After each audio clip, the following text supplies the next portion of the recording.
Hi, welcome to Rock and Metal Invasion. My name is Steve.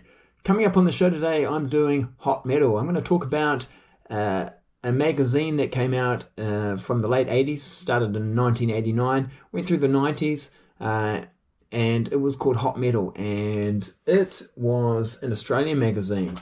A little bit like Metal Edge, I suppose, and Metal Hammer, Kerrang, but Australian produced magazine. So obviously here I am in New Zealand, and there's a heavy metal hard rock magazine being made in Australia, so it did make it over here to New Zealand, and it was a monthly magazine.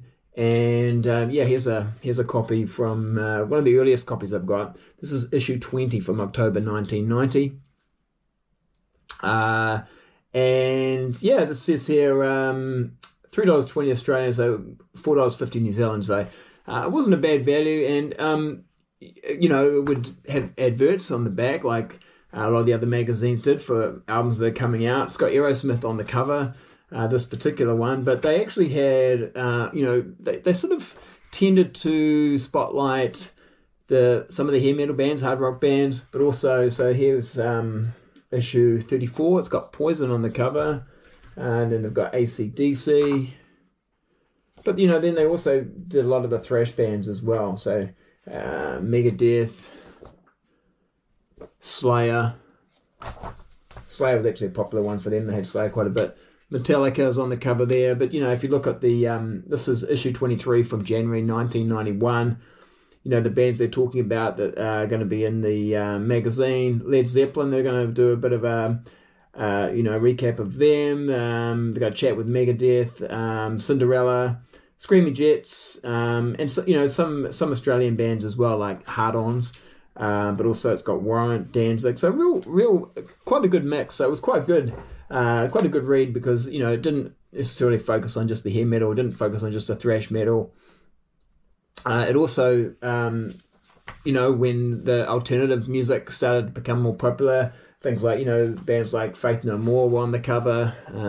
So they were profiled. I mean, it's very much representative of the time. Even Nirvana here, this is from 1992. They're on the cover here. And in fact, they even did, I've got a copy of an interview they did with Nirvana in 1990. This is from Hot Metal issue 22, actually, December 1990. Slayer's on the cover here. Nirvana just barely sort of mentioned just at the bottom here because they're not a big act at this particular time, but they've got an interview with Nirvana, and they did cover the grunge scene. But this is quite interesting because they're talking to Nirvana before they've signed with Geffen. They've just done some demos.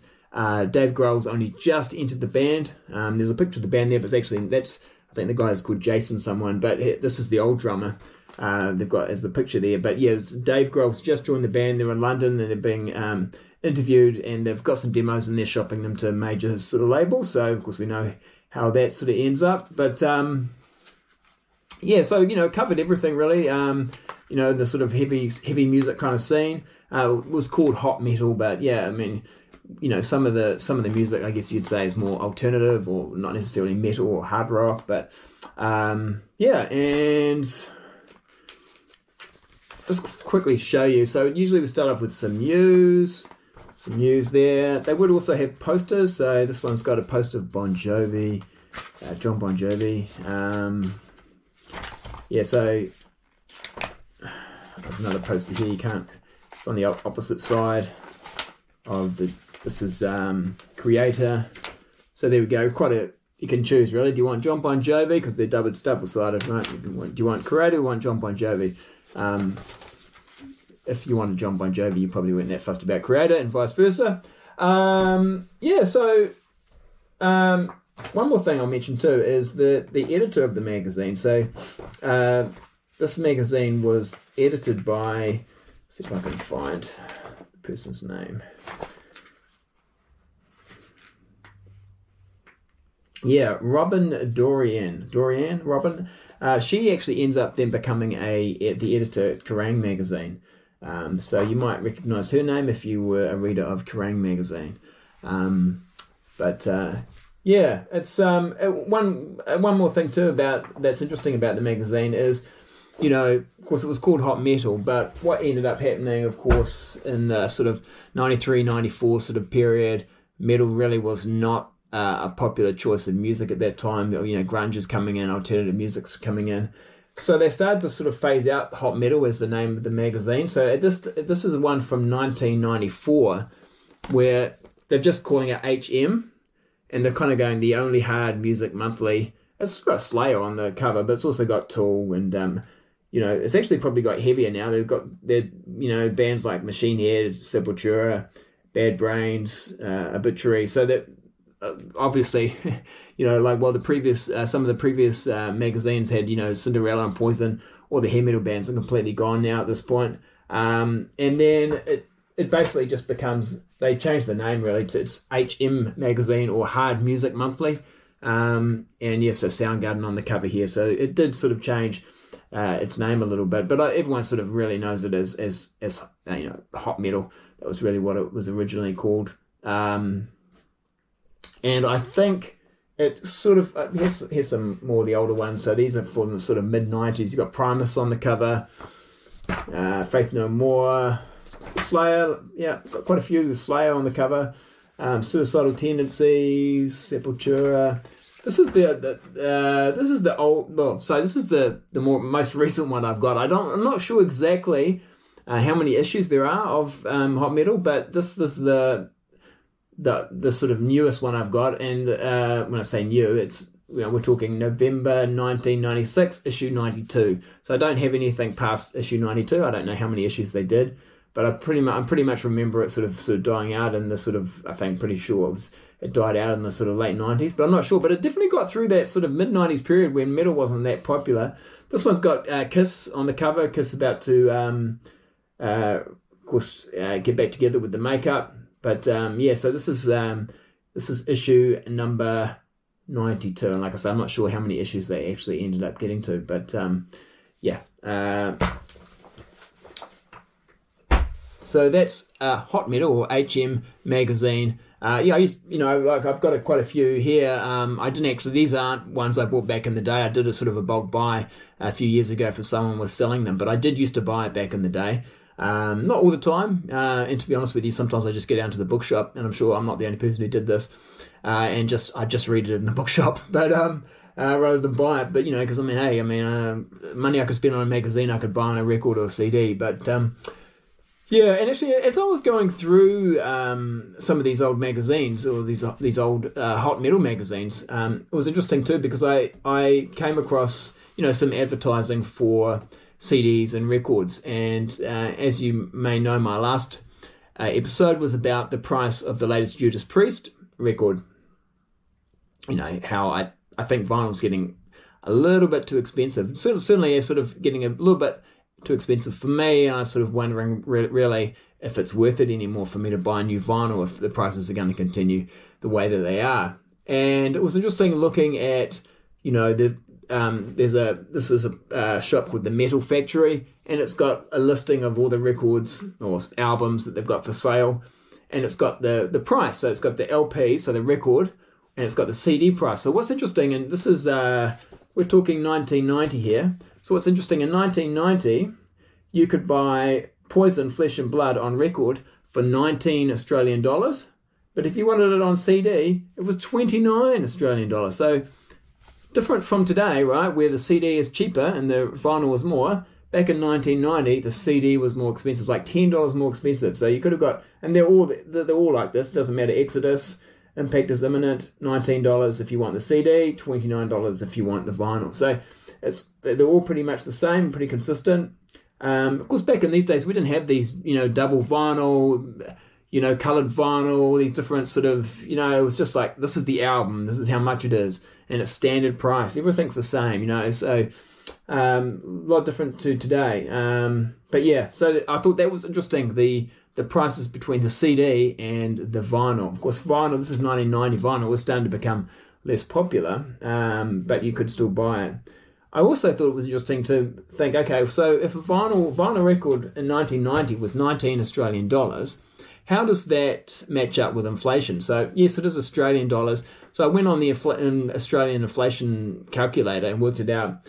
And $19 in 1990 to its value now would be about $44. So about $44. So when you were paying $19 for a record in 1990, that's like buying a record now for $44. And I thought, actually, that's about right. You know, that was what I was buying new vinyl, not that long ago.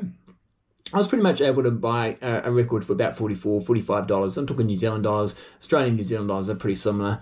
And I didn't mind that. So, yeah, I just sort of thought, yeah, that to me seemed a reasonable amount of money, and it matches up with inflation. I know these inflation things aren't necessarily completely accurate, but, you know, it sort of made sense to me as like what I would consider a fair price to pay. I mean, I'm not gonna buy lots of records each week if they're $45 each, but every now and then I definitely would buy a record if it was $45, as opposed to like as I talked about, you know, the new Judas Priest.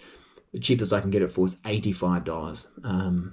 So yeah, it's quite a lot of money to buy, for me anyway, as far as I'm concerned, for one album. And you can really see that the price of vinyl has just increased so much recently, and definitely doesn't match up with inflation. But anyway, it was also interesting to compare the prices between CDs and vinyl from back in that time.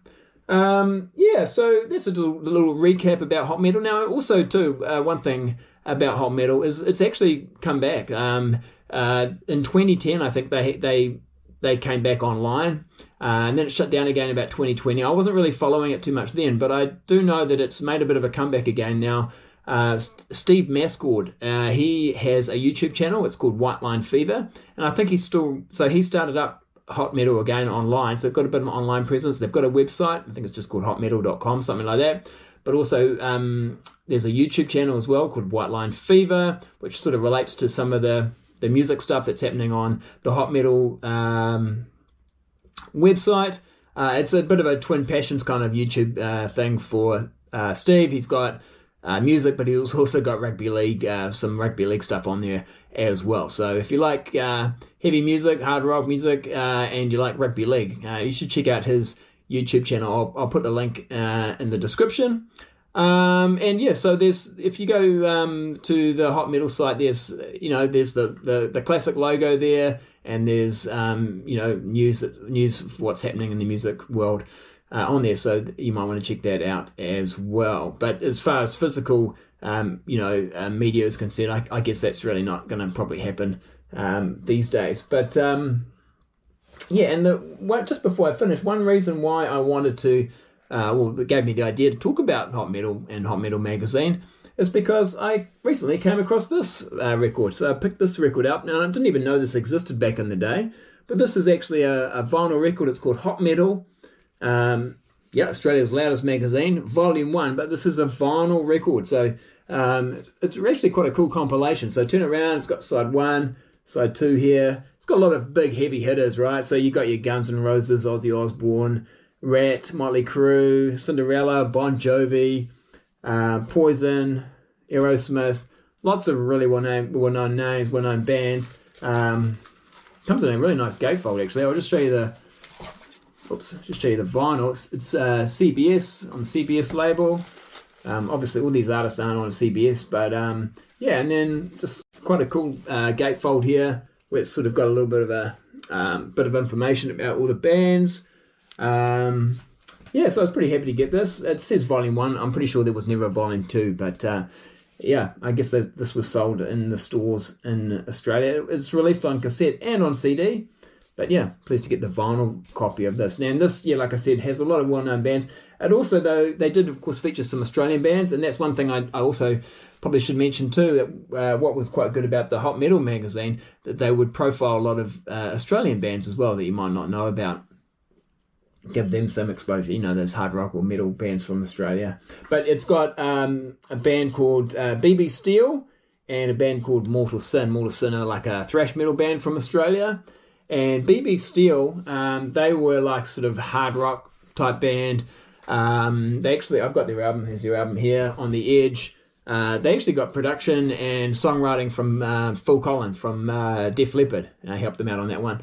So, yeah. Anyway, that's pretty much it. Bit of information there about Hot Metal magazine. I don't know how easy it would be to find.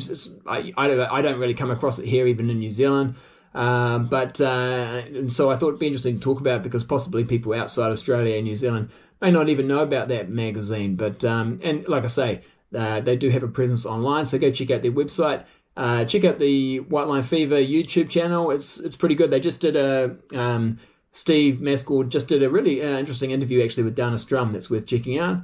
They've got other interviews in there as well with some quite well-known people from the hard rock world and heavy metal world. So yeah, check that out. And that's it for today. I hope you enjoyed that. Thanks for watching. It's been great getting up to 500 subs. But if you haven't subscribed and you like this type of content, please make sure you hit the subscribe button, hit the thumbs up, and leave any comments. I got heaps of comments from my last video. Obviously, a lot of people had some things they wanted to say about the price of vinyl. There's some really good discussions, so thanks for that. All right, that's it for today. We'll catch you later. See ya.